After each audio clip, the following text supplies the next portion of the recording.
Okay, so the FCC has just voted to repeal Title II net neutrality regulations by a vote of 3-2 along party lines. I've been one of the people who have been in favor of that direction, which puts me very much in the minority, and I've continued to receive a whole lot of comments, many of them pretty negative and pointed. And so I wanted to make this quick response, really not to gloat over this vote, but rather to explain a little bit why I'm cautiously optimistic that this might be an okay thing. And also I want to respond to many of the comments that I've received. Usually I script my videos out very carefully in the interest of being efficient and being aware of your time. I'm just responding off the cuff here, so I apologize if there's jump cuts or if it sounds like I'm stammering about a lot, but I just wanted to get this out real quickly and kind of give you my initial response to things.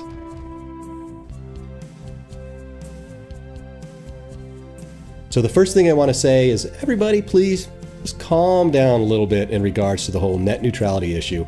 It feels to me that the level of emotion that's involved in this is way out of line with what we're talking about. The degree of regulation that we're comfortable with on the internet, whether we want the old framework that went from 1996 all the way to 2015 with some changes along the way, or the more heavy-handed Title II regulations that were put into place in 2015.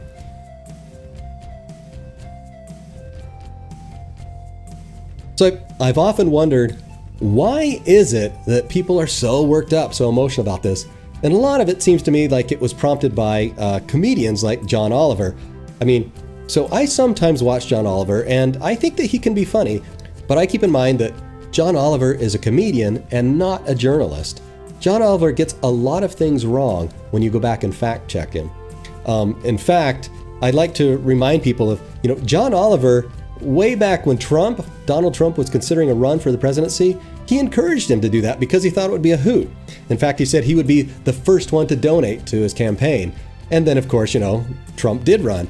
And then towards the end, coming up to election day, and everybody thought that Hillary Clinton was going to win, well, then there was John Oliver again, taunting Donald Trump, offering him his Emmy if he would just take the bet that Donald Trump would accept the election outcome.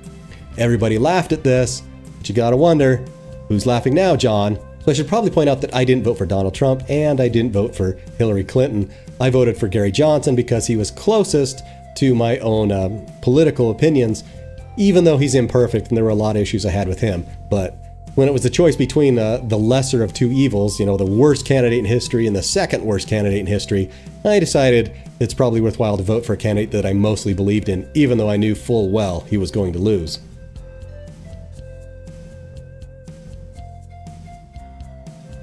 So for those of you who haven't seen my other videos, just real quickly, the Title I framework that existed from '96 until 2015 was called a light touch regulation, and really it was kind of a tag team regulation where both the FTC and the FCC were keeping an eye on what ISPs were doing, and then when they saw that there was a problem, they might investigate or get involved.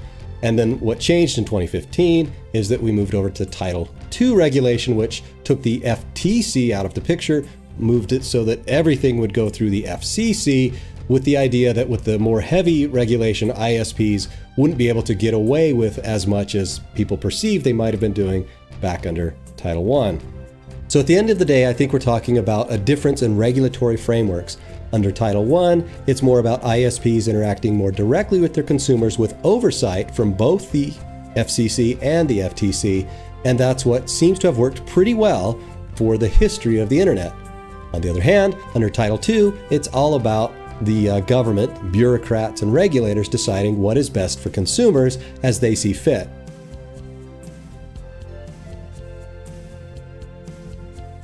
So if you're one of these people who takes as evidence this long list of things that ISPs have done in the past as a reason that we need Title II regulation, I'd just like to point out that all of those things on that list, at least anything from 1996 all the way until 2015, were successfully resolved under the existing Title I regulations.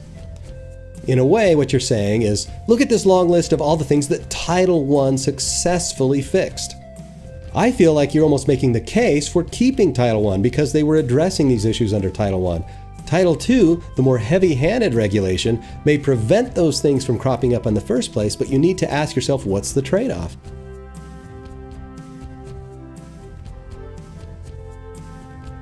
I feel that a lot of the concerns about what may happen under a return to Title I are being hyped up. A lot of people are saying, oh hey, ISPs are now going to charge you piecemeal for everything you're going to do. They're going to charge you for email. They're going to charge you separately for YouTube. You know, they're going to charge you for Netflix. They're going to kind of bundle all these packages. And I just want to say, why do you think this? They didn't do it prior to 2015. And really, it's not in their best interest to start doing it now. What is in the ISP's best interest is to have packages that appeal to consumers. And so what they may offer is fast lanes for things like Netflix or for Hulu, and I think fast lanes are not necessarily a bad thing. There's kind of this like, you know, packet envy thing that goes on where people are afraid that, oh, those packets are being shuttled by more quickly than mine, and that makes me upset. But if you think about it, you know, streaming data, streaming a movie is more bandwidth intensive than is an email. I think it's actually a good idea to have some way to indicate which packets are more important that they get to the consumer quickly versus ones that it's okay if there's a little bit of latency or lag there.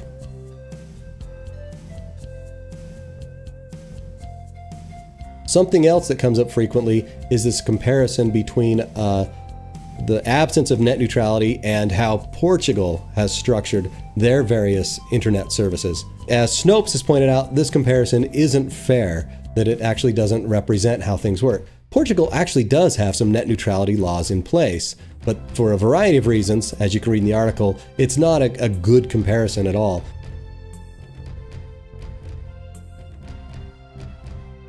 So even though it may be that you and I disagree on whether Title I or Title II is better for the internet, I think we probably agree as it relates to kind of the big three elements that are usually defined as part of net neutrality. The first one being transparency. Transparency holds up under both Title I and under Title II, and so there's no real threat to transparency even though we've moved back to Title I.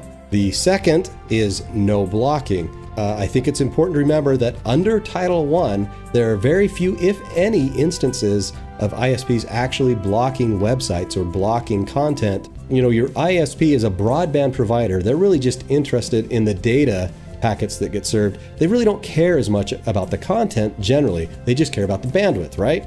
So historically, the ones who have been involved in censorship are a lot of the ones who've been on the Title II support side. You know, groups like Facebook, YouTube, which is owned by Google, Twitter, and all these guys have a vested interest in the Title II because they like having their data packets being pushed through the ISPs irrespective of how much bandwidth their particular content is pushing through. Blocking is not a major issue. The third one, and this is where I think people get all worked up, is on the no throttling or the fast lanes, depending upon how you want to look at it.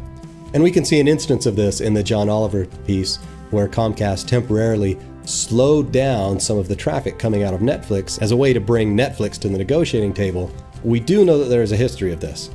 Under Title II, the idea was that everybody would have to move their packets through the internet at the same speed, that it would be regulated to enforce that. If you think of it like a freeway, as you've often seen used in various graphics, the government comes in and says, all right, there is no fast lane here on this freeway.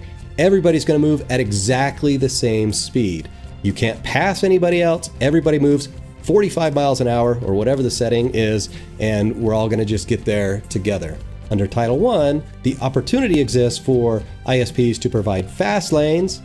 I know that there's been a lot of, well, they're going to make you pay for this. Well, they may make you pay for it, but it's also possible that because ISPs are competing with one another for your business dollars, maybe we don't pass that cost on to consumers. Maybe it's just something that Netflix does as the cost of business, which is historically what has happened. These big content providers will actually strike a deal with their internet service providers to assure that their bandwidth usage is actually preferentially treated.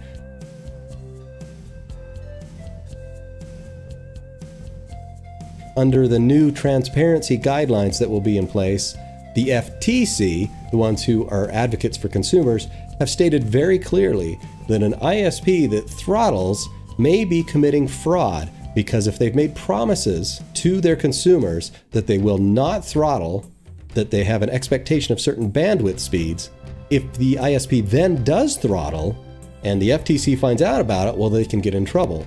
So I think because of the transparency law, the issue of throttling isn't likely to be a major problem.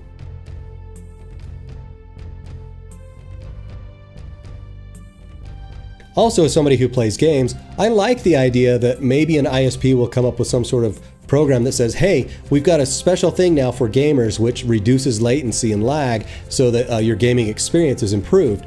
I'd be willing to pay an extra $4 or $5 a month. Under Title II regulations, I don't think that this is an option.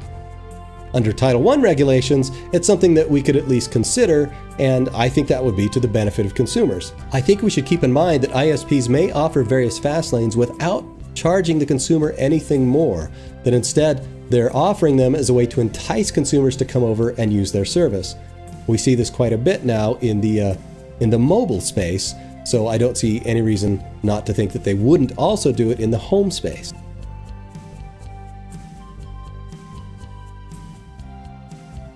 Okay, so let's talk a little bit about that PSA Sitch video. Probably about 30 different people have sent me that particular link.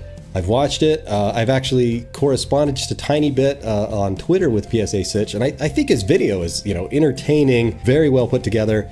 That being said, I think he's off on a few things. PSA Sitch really kind of just goes after Ajit Pai and makes him out to be this villainous figure, but I think that a lot of what PSA Sitch said in there wasn't quite accurate. For example, the number one thing that he says that Ajit Pai lied about was that Pai said the internet was completely unregulated before 2015. Well, I don't think Pai has ever said that. What he has said is that the regulations were light and that under Title II they became much more heavy. So it's not a binary option. It's not a false dichotomy of no regulation and all regulation. It's a matter of degree. How much regulation are we comfortable with? And so when Pai talks about support of the free markets, he was talking about the sense that under Title I, free markets were allowed to operate more freely than they are under Title II. But he's very much aware of all the issues. In fact, if you look at Ajit Pai's FCC article that he wrote announcing that they were going to look into the Title II regulations, he says very clearly that he wants to go back to Title I level of regulations and that he feels that it's important to get the FTC involved once again.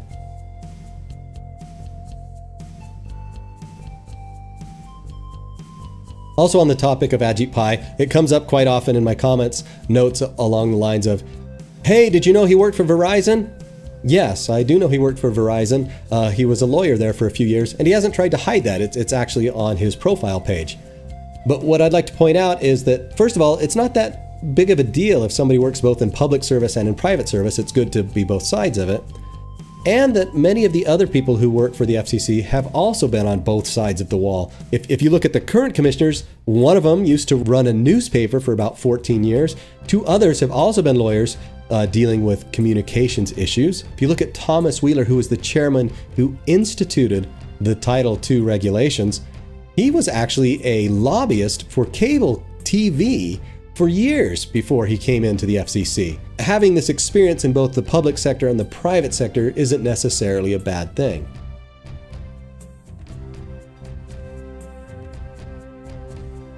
Many big internet companies have been opposed to the Title I regulations and in favor of the Title II. But have you given much thought to why those content providers would be more interested in the Title II regulations? I mean, why would YouTube and Twitter and Netflix say, hey, we like the Title II thing?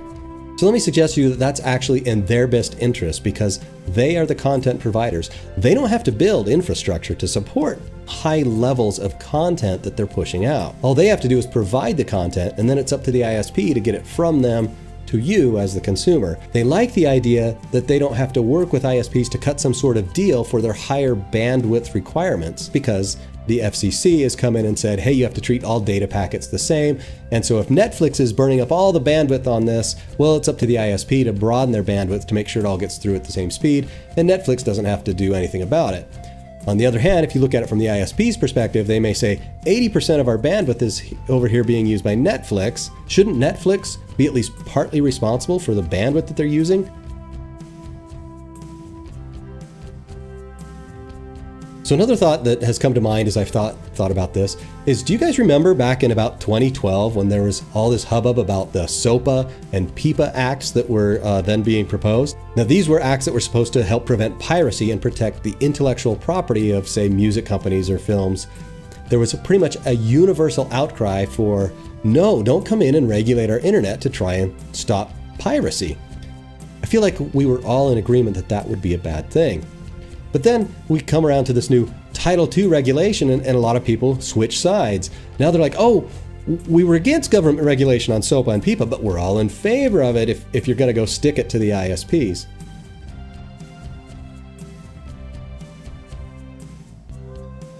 Now, I've stated this several times that I'm very open to the possibility that I could be wrong about all this. Maybe in a couple years, it turns out ISPs have turned into absolute monsters and we're completely in this ISP dystopia that everybody seems to be worried about.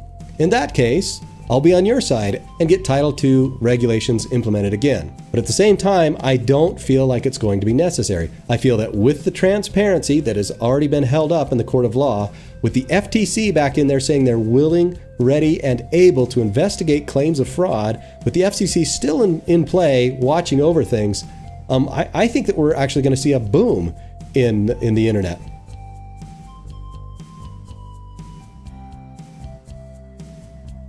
So based on where we are right now, I'd say that the situation requires for some vigilance, maybe some cautious optimism that things might get better, and that we kind of step back, relax a little bit, and as I would like to say, keep calm and game on.